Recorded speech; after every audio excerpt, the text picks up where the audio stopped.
Hijo y del Espíritu Santo. Amén. Jesús, luz verdadera que ilumina a todo hombre, luz que llega a este mundo. Nosotros sabemos que tú has venido de Dios el Padre para ser nuestro Maestro y que enseñas los caminos de la verdad. Las palabras que oímos de ti son espíritu y son vida. Pero ¿quién es digno de abrir el libro rompiendo el sello? Tú solo, tú que diste tu vida por nosotros y nos compraste para Dios con tu sangre. Danos a conocer los misterios del reino de Dios y las inagotables riquezas de tu corazón. Descúbrenos los tesoros de la sabiduría y de la ciencia de Dios que en ti se ocultan.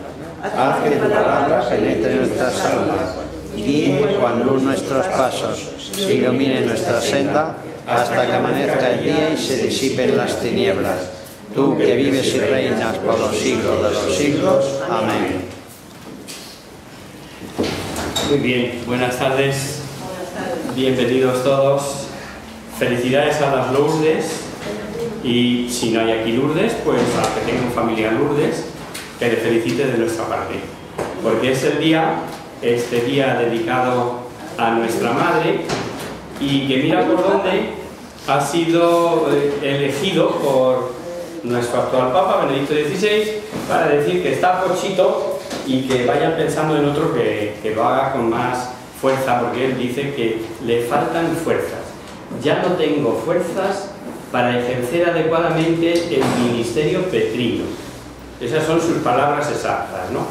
Yo he estado leyendo un poquito por encima, porque ahora se ha publicado muchísimas cosas en cuestión de horas acerca de su vida, y su hermano, que sabéis que es sacerdote, como sabéis, y mayor que él, pues en unas declaraciones muy recientes daba pistas de cómo estaba el Papa, ¿eh? Nosotros ni nos enterábamos.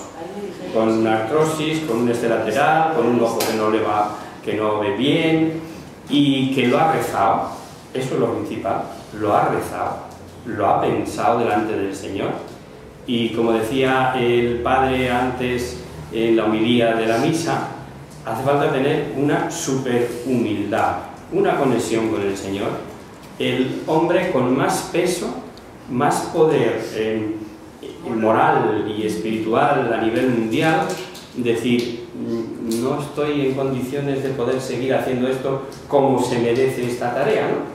Y a esta mañana, bueno, pues había comentarios de todo tipo, que si no había habido dimisiones anteriores, ha habido varias, y en distintas circunstancias.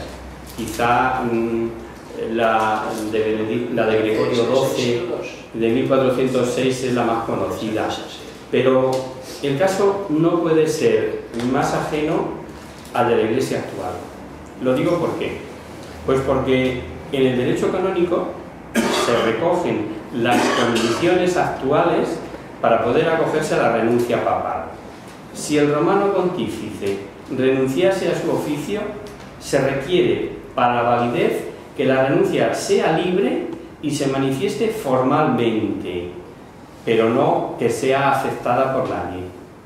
Este texto es del canon 332, del artículo primero del Código, promulgado en 1983, lo más reciente, o sea, conforme a ley, conforme a derecho, en este caso canónico. El Papa, haciendo uso de ese derecho, pues deja abierto el que otra persona, más joven o con más fuerza, pueda llevar adelante la barca de Dios.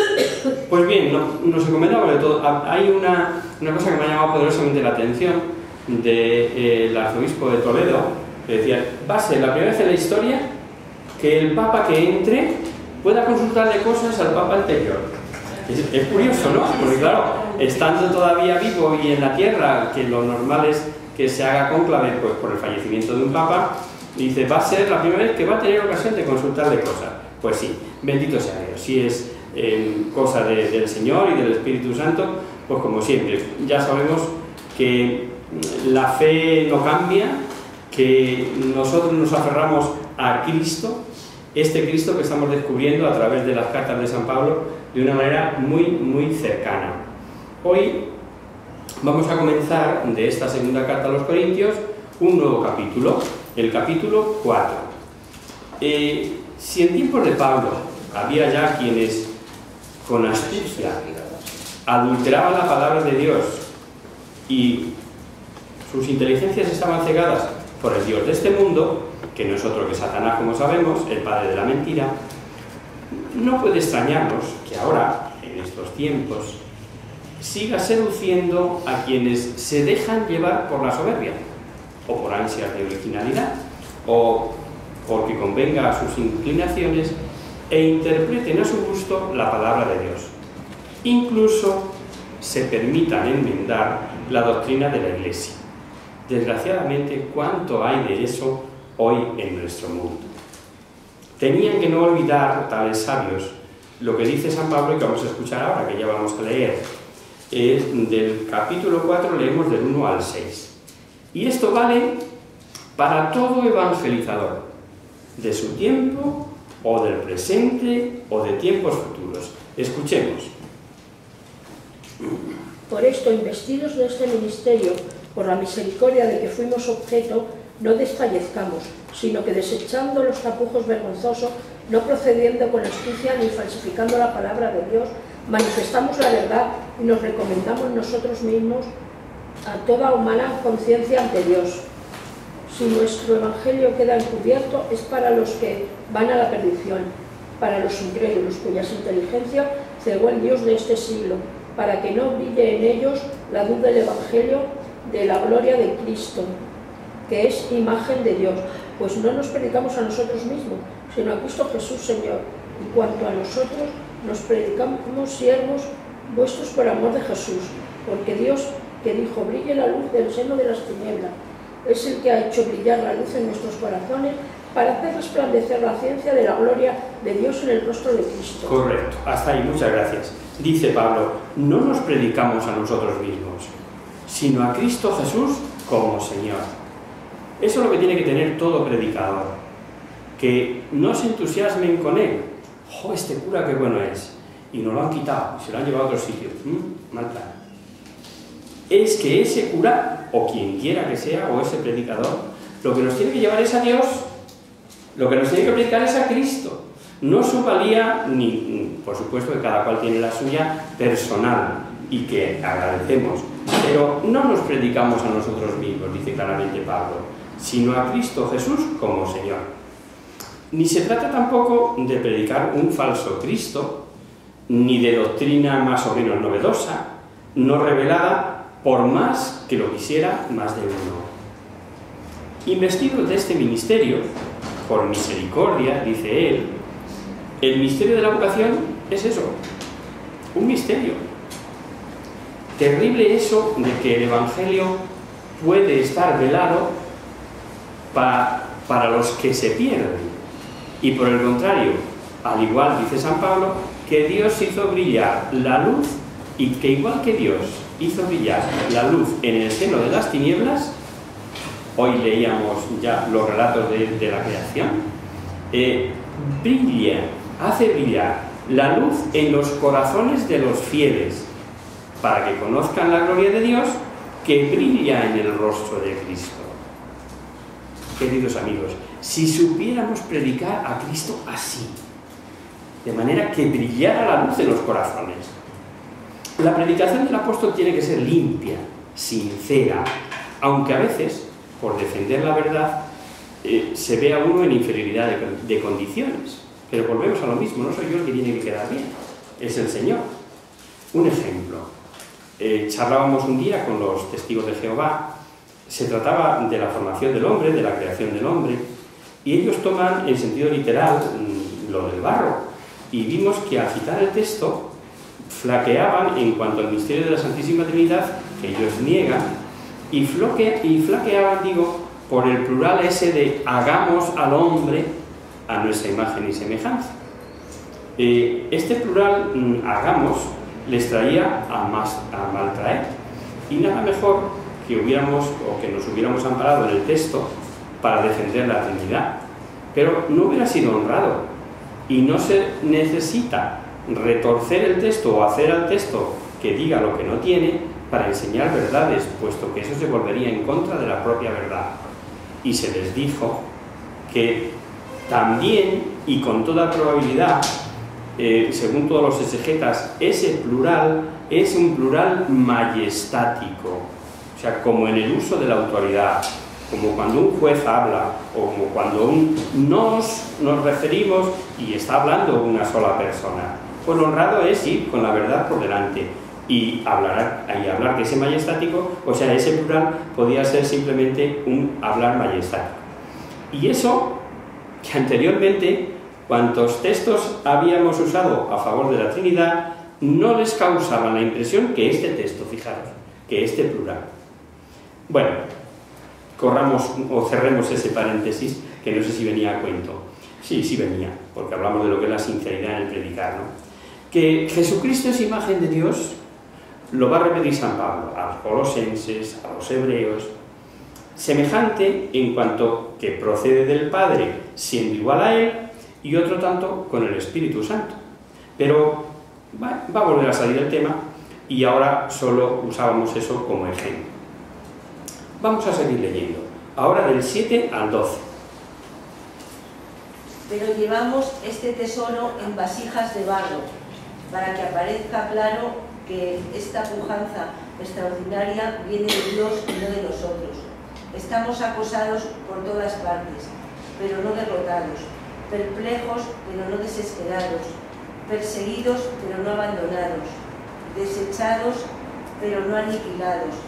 Llevamos siempre y por doquier en el cuerpo los sufrimientos de muerte de Jesús, para que la vida de Jesús se manifieste también en nosotros, porque viviendo estamos siempre expuestos a la muerte por causa de Jesús, para que la vida de Jesús se manifieste también en nuestra carne mortal. De modo que la muerte termina. Así que la muerte actúa en nosotros, pero en nosotros la vida. La vida, correcto. Podríamos haber seguido, ¿no? Podríamos haber llegado hasta el versículo 18, que es donde lo suelen comentar este párrafo completo todos los exegetas, pero he querido cortar aquí para que entendamos mejor la enseñanza. Fijaros, es toda una paradoja. Dios ha puesto poderes divinos en manos humanas. Dios ha querido que la fe entre por el oído. Y por eso todo creyente debe evangelizar. Pero no deja de ser vaso de barro, aunque contenga y ofrezca el tesoro de la fe. Indignos, pecadores, limitados, sujetados a 1000 debilidades, pero contando con la excelencia del poder de Dios. Por eso dice, atribulados sí, pero no abatidos, perseguidos sí, pero no abandonados, con la garganta chunga como yo, sí, pero todavía puede seguir hablando, etc. Doctrina tan importante que casi lo mejor es recordar lo que hemos leído. Dice, llevamos siempre en nuestros cuerpos por todas partes el morir de Jesús, a fin de que también la vida de Jesús se manifieste en nuestro cuerpo. Porque aunque vivimos entregados a la muerte por causa de Jesús, a fin de que también la vida de Jesús se manifieste en nuestra propia carne mortal, en nuestro yo. Y es que la vida de un apóstol debe ser una reproducción, una copia de la vida de Cristo. En la vida de Jesucristo hay dos aspectos. El paciente sufre, padece, muere y así redime. Y el glorioso, pues también en nuestras vidas como cristianos debemos participar, si queremos parecernos a Él, de estos dos aspectos. Tribulaciones, sufrimientos, formando una unidad con Cristo. Pues somos miembros del cuerpo místico, no olvidéis, del que Cristo es cabeza. Y camino de la vida eterna, de gloria y ya aquí, una vida plena e interior. Es esa que descubrimos, ojalá la pudiéramos demostrar todos, como las vemos en muchas veces en muchas personas, una vida plena e interior, que es esa fuerza que vence toda tribulación, hasta que llegue a resplandecer en el cielo. Me estoy acordando ahora de una amiga nuestra, ya que murió hace años, y que dentro de su dolor y dentro de su sufrimiento, en aquella cama de hospital, evangelizaba a todo el mundo, que es que ibas a visitarla Y el que salía confortado eres tú, de lo que te decía, de lo que vivía, de la intimidad que tenía con el Señor. Pues a esa vida plena interior me estoy refiriendo. Y vamos a ver el final de este capítulo 4, que es como un anuncio del final feliz que les espera o que nos espera a los cristianos. Leemos ahora del 13 al 18.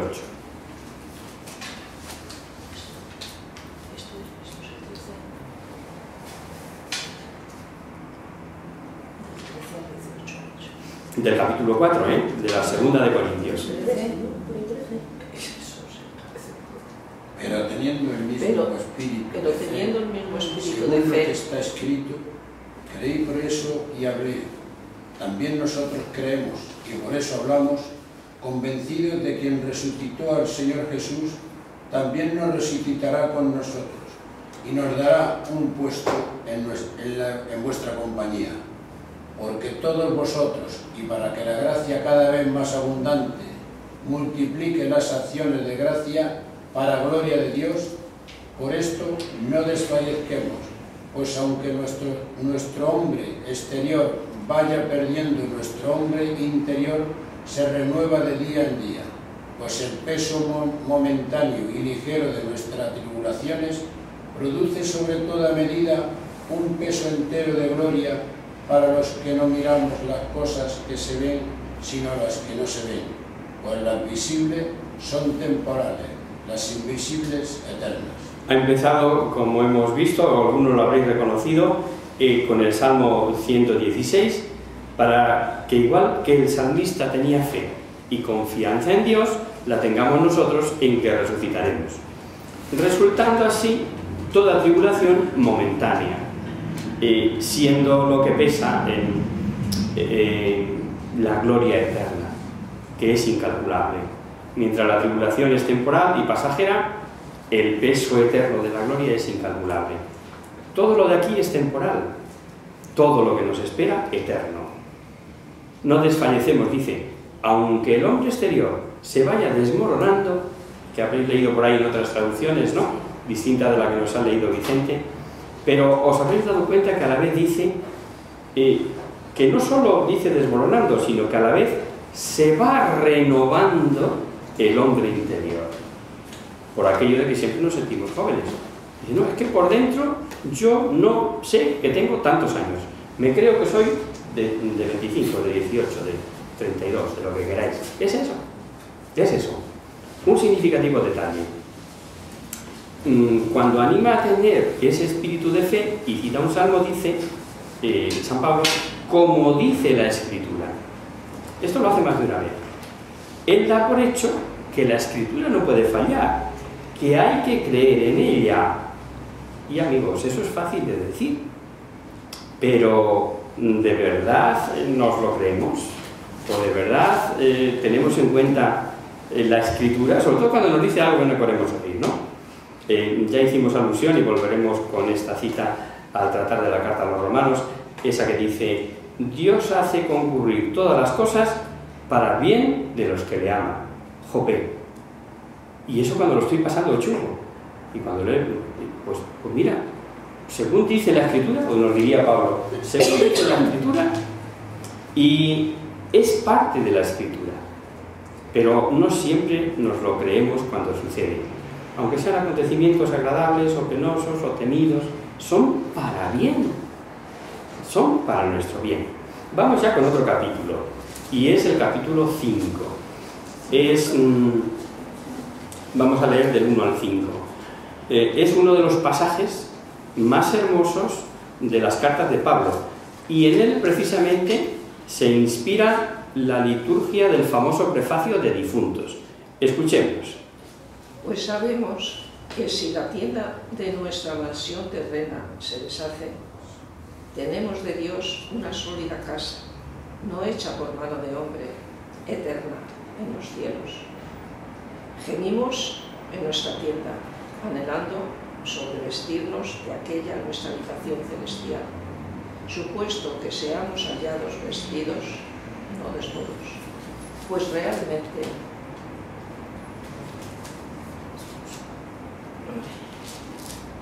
mientras moramos en esta tienda, gemimos oprimidos, por cuanto no queremos ser desnudados, sino sobrevestidos, para que nuestra mortalidad sea absorbida por la vida.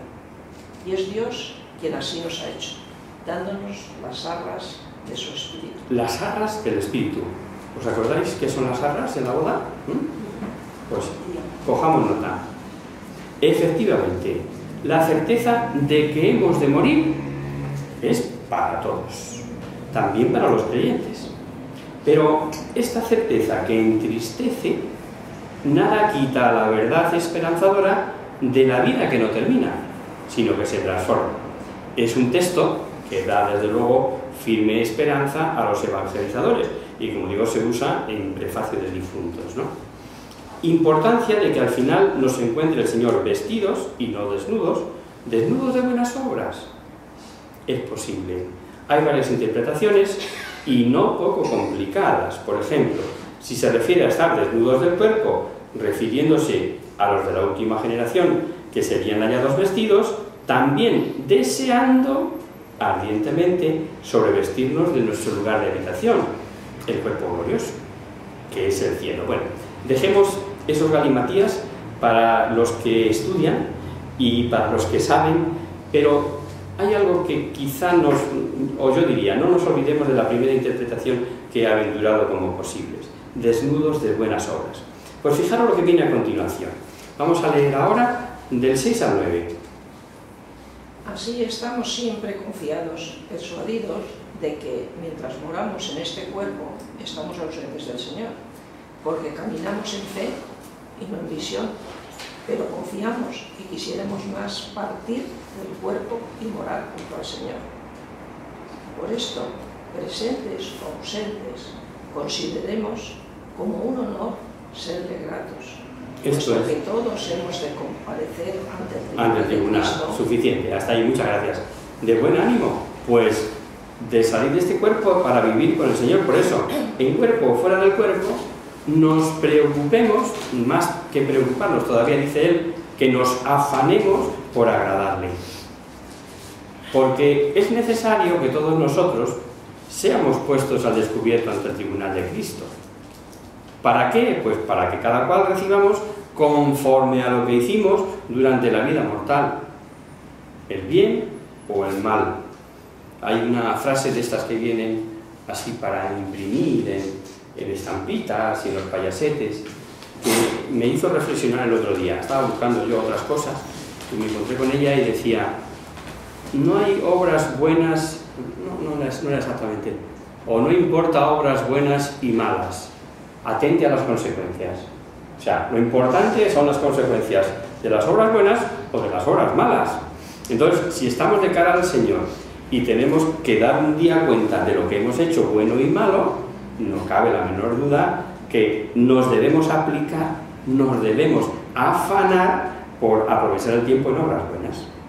Y a propósito de esto, un pequeño inciso, no es de ahora, pero modernamente algunos así lo piensan, y es que no existe espera entre la muerte y la resurrección con alma y cuerpo separados, y que no hay esa larga espera del cuerpo mientras el alma puede estar ya gozando de Dios. Digo que es una teoría que es muy antigua, pero que ha sido retomada y que yo he oído recientemente, además en una misa de difuntos. Jesucristo sabía que el cuerpo del buen ladrón iría a la fosa apenas muriese. Eso no se puede poner en duda. Y que ese mismo día su alma ya estaba gozando con Jesucristo. Y esto, fijaros, antes de la resurrección del propio cuerpo de Cristo. San Pablo en estos versículos deja claro que él pensaba lo mismo sobre la existencia del alma fuera del cuerpo, lo que niegan algunos sabiondos por dárselas de enterados con teorías muy novedosas. También quedó claro en la enseñanza de Jesús con esa otra maravillosa parábola que conocemos del rico Epulón y el pobre Lázaro que nos narra San Lucas en el capítulo 16 de su Evangelio. Ante esta verdad sabida, creída y predicada por San Pablo, es natural que diga: quisiéramos partir del cuerpo para estar junto al Señor, como hemos leído. Y con más detalle de todo esto nos hablará en la carta a los Filipenses. voy aparcando muchas cosas, porque evidentemente podríamos deducirlo de aquí, pero en el capítulo 1 de la carta a los de Filipo lo veremos todavía mucho más clarito. Cuando hay sinceridad en el proceder y se sabe que hemos de dar cuenta a Dios de nuestros actos y de que a Dios nadie le engaña, poco importa lo que los hombres puedan pensar de nosotros. Importa muy poco el juicio de los hombres. Aunque a veces nos dejamos llevar tanto del juicio de los hombres, eso que llamamos respeto humano, pero sí cuenta el saber que hemos de ser luz y que no basta con serlo, sino que es menester demostrarlo, parecerlo. Y por eso vemos que Pablo quiere que los corintios crean en su sinceridad. Y es interesante saber que al hablar de dar cuentas a Dios, al hablar del juicio, en esta ocasión San Pablo, como se refiere al juicio particular de cada uno, emplea palabra distinta en el griego que cuando se refiere al juicio general, al juicio universal. Aquí, en este caso, emplea la palabra crisis, y cuando habla del juicio universal no utiliza la palabra crisis con K. Vamos a seguir con la carta. Ahora leemos del capítulo 5, del 12 al 17.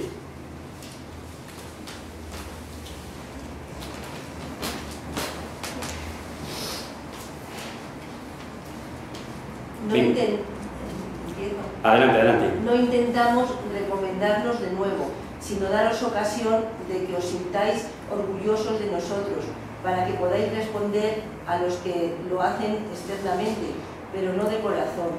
Pues si hemos perdido el juicio, es por Dios. Si somos cuerdos, es por vosotros. Porque el amor de Cristo nos apremia, pensando que si uno murió por todos, todos murieron con él. Y murió por todos para que los que viven no vivan para sí, sino para quien murió y resucitó por ellos. Así que en adelante a nadie conoceremos a lo humano. Y si un tiempo conocimos a Cristo a lo humano, ahora ya no lo conoceremos así. Me dijiste también, ¿verdad? Sí. De modo que el que está en Cristo es una criatura nueva. Lo viejo ya pasó y ha aparecido lo nuevo. Todo es nuevo. A pesar de ir conociendo el corazón y el espíritu de Pablo, se encuentra uno al leer sus cartas con frases como estas, ¿no? Que le dejan a uno a la altura del betún, o se queda patente en nuestra pequeñez. ¿Cuántas veces hemos oído y hemos comentado esta frase? La caridad de Cristo nos apremia o nos constriñe.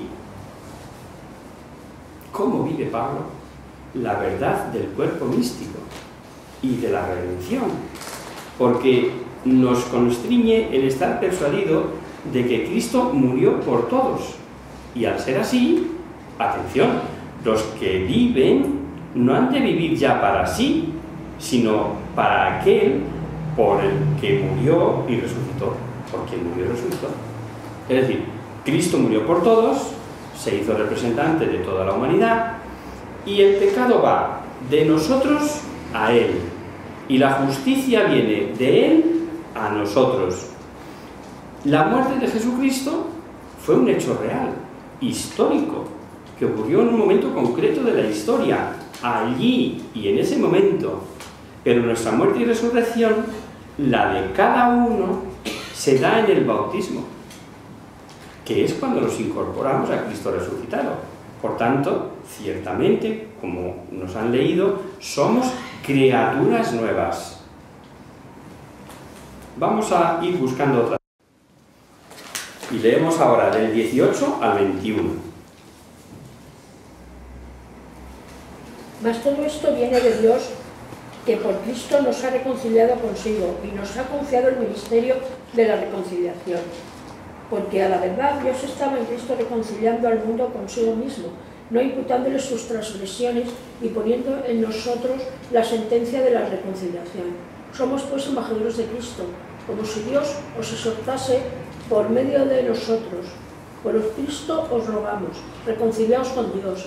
A quien no conoció el pecado, le hizo pecado por nosotros, para que en él fuéramos justicia de Dios. Correcto, impresionante.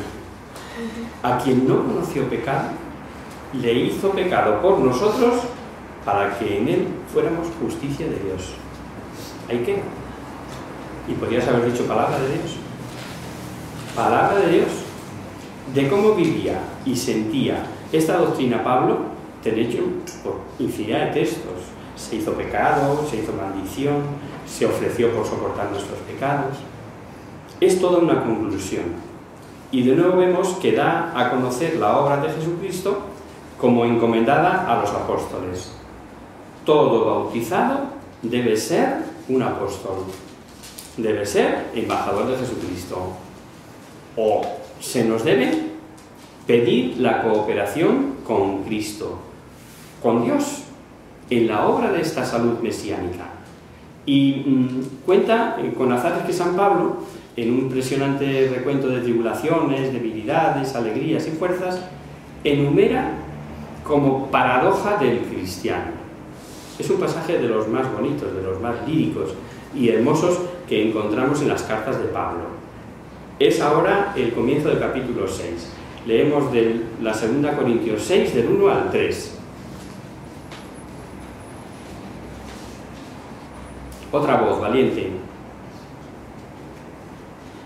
Y como cooperadores suyos que somos, os exhortamos a que no recibáis en vano la gracia de Dios.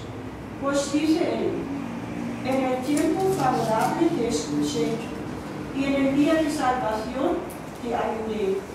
Mirad ahora el momento favorable, mirad ahora el día de salvación.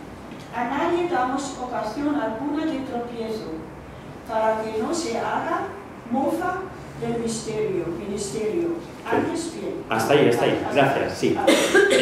Veis, vamos, por matizar un poquito la cita, veis que alude a una cita de Isaías, es del capítulo 49, exhortando a no recibir la gracia de Dios en vano, es decir, cooperando, correspondiendo a la gracia recibida. De ahí la tremenda importancia y repercusión de los pecados de omisión, que se nos olvidan. O sea, si dejo algo de hacer que me correspondía hacer, se queda eternamente sin hacer. Es decir, los pecados de omisión son muy, muy importantes. Vamos a seguir leyendo, ¿por dónde íbamos? Hasta el versículo 10.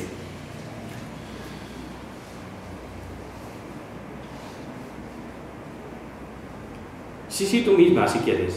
Antes bien, nos recomendamos en todo como ministros de Dios, con mucha constancia, en tribulaciones, necesidades, angustias, en azotes, cárceles, sediciones, en fatigas, desvelos, ayunos, en pureza, ciencia, paciencia, bondad, en el Espíritu Santo, en caridad sincera, en la palabra de verdad, en el poder de Dios, mediante las armas de la justicia, las de la derecha y las de la izquierda, en gloria e ignominia, en calumnia y en buena fama, tenido por impostores siendo veraces, como desconocidos están a la muerte, pero vivos como castigados, aunque no condenados a muerte, como tristes, pero siempre alegres, como pobres, aunque enriquecemos a muchos, como quienes nada tienen, aunque todo lo poseemos. Correcto. Comienza exhortando a no dar nunca motivo de escándalo, y ciertamente el daño que causan los escándalos de los malos cristianos son tremendos. Y no digamos nada si son ministros. Como sea un escándalo de un hombre de Dios, de un consagrado, todos somos testigos de la repercusión mediática que se produce cuando el que escandaliza es un ministro de Dios. Esa cita creo que del libro El valor divino del humano, de Urteaga, del grito de un ateo diciendo: mostradme con vuestras vidas que Cristo existe. Nos tenía que llegar al fondo del alma. Y es que no puede haber división, no puede haber divorcio entre lo que predicamos y lo que hacemos. No puede haber una conducta dentro del templo y otra fuera. Y esto afecta a todo cristiano. Pero aquí especialmente Pablo se está refiriendo a los ministros, que pueden llegar a ser causa de befa, dice él. Befa su ministerio. ¿Qué cuesta? Ya lo creo que cuesta. Se predica el reino de los cielos. Y Cristo ha dicho que el reino de los cielos se gana con violencia. A esta violencia se refiere. El lenguaje de Mari Carmen, la niña esta que está en proceso de beatificación, es chincharse. Es que cuesta, claro, hay que chincharse. Y Pablo dice que hay que acreditarse en todo. En todo. Y cita tanto penalidades que nos pueden venir de sucesos fortuitos, de fuera, como otros que nos pueden venir por la malicia humana. Y los que cita, para bien de todos, cuando se aceptan voluntariamente. ¿Cuánto cuesta decir no a algunas tentaciones?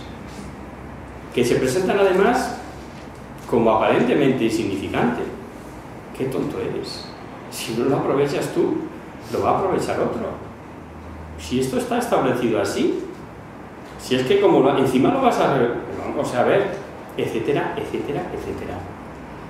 Así hemos oído, por ejemplo, tribulaciones, necesidades, apremio, de otro tipo, azotes, prisiones y, como no, fatigas, ayunos y desvelos, como nos recomendaba al final de la misa el Padre.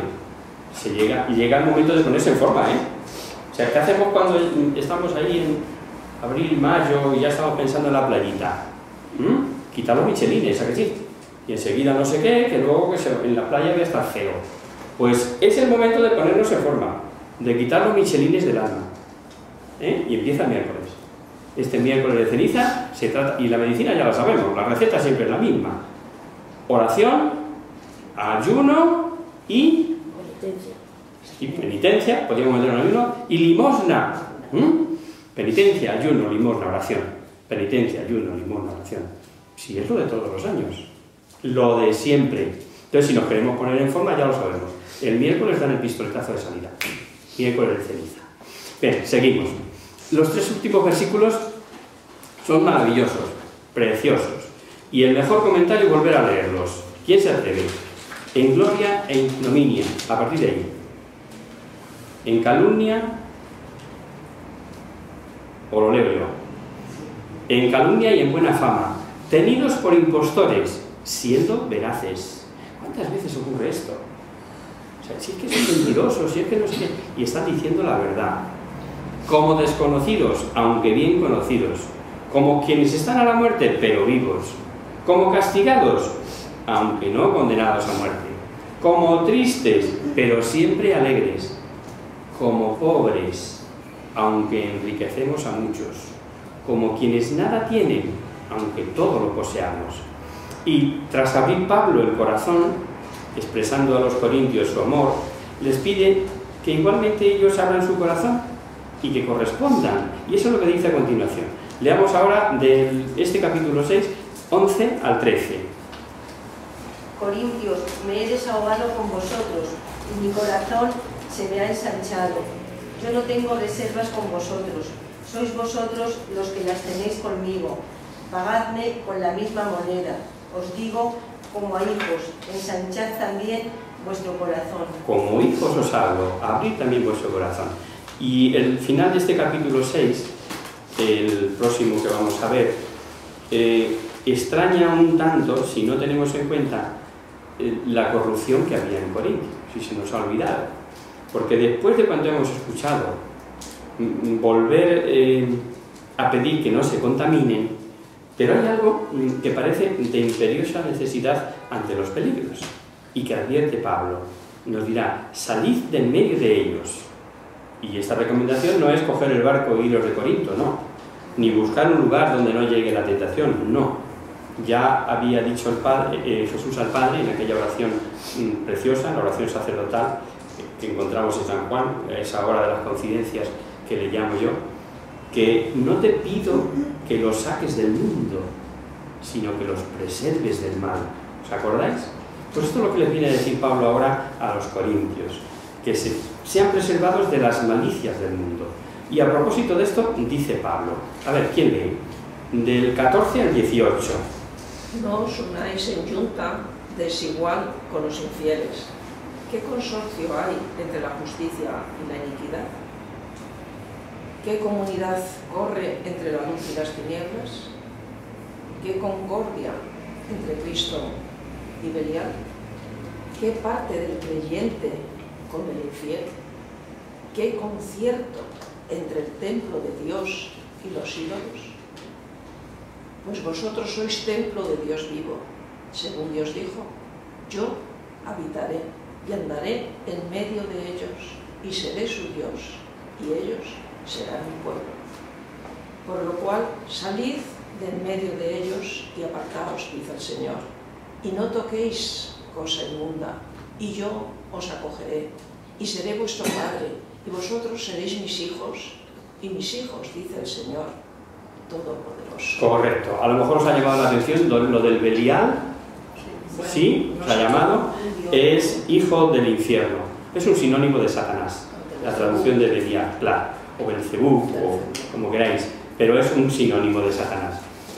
Ese advertir y poner en guardia a los creyentes, por lo que dijimos de chocante, ha inducido a algunos intérpretes a suponer que es un texto metido aquí, pero que no debería estar aquí, que puede pertenecer a otro contexto.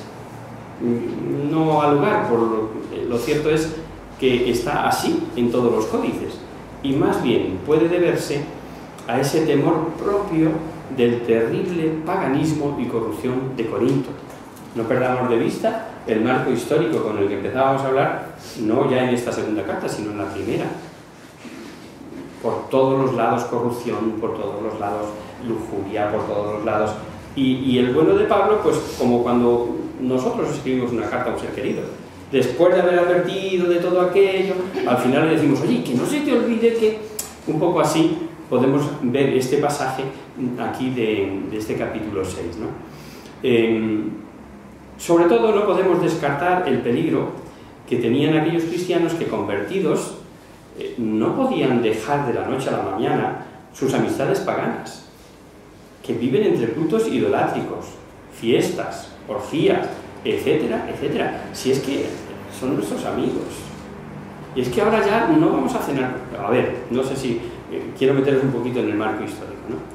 Y una vez más usa el apóstol párrafos textuales, lo hemos reconocido quizá cuando lo hemos leído, otra vez de pasajes referidos al Antiguo Testamento. Nos ha hablado con palabras de Isaías, del Levítico, de Ezequiel, de Jeremías, incluso del segundo libro de Samuel. Y con esto vamos a pasar al siguiente capítulo. Pero como es capítulo nuevo, pues lo vamos a dejar para el próximo día. ¿Os parece? Capítulo 7 a partir del próximo día. Vamos a rezarle a la Virgen ahora. ¿Que para eso sería? Que para eso es su día. En el nombre del Padre, del Hijo y del Espíritu Santo. Amén. Virgen, bella como la luna, delicia del cielo, en cuyo rostro se miran los santos y se contemplan los ángeles. Haz que nosotros, tus hijos, parezcamos a ti, y que nuestras almas reciban un rayo de esa señal tuya, que no dejaré por los años, sino que lo viene a la María, sol del cielo, despierta toda vida donde haya muerte, e ilumina los espíritus donde haya tinieblas. Reflejándote en el rostro de tus hijos, concédenos un destello de tu luz y tu fervor.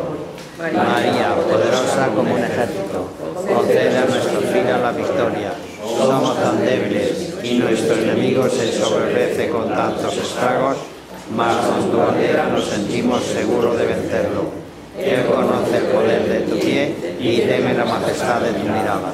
Sálvanos, María, bella como la luna, única como el sol, temible como un ejército ordenado, levantado en pie de guerra, no por el odio, sino por la llama del amor. Amén.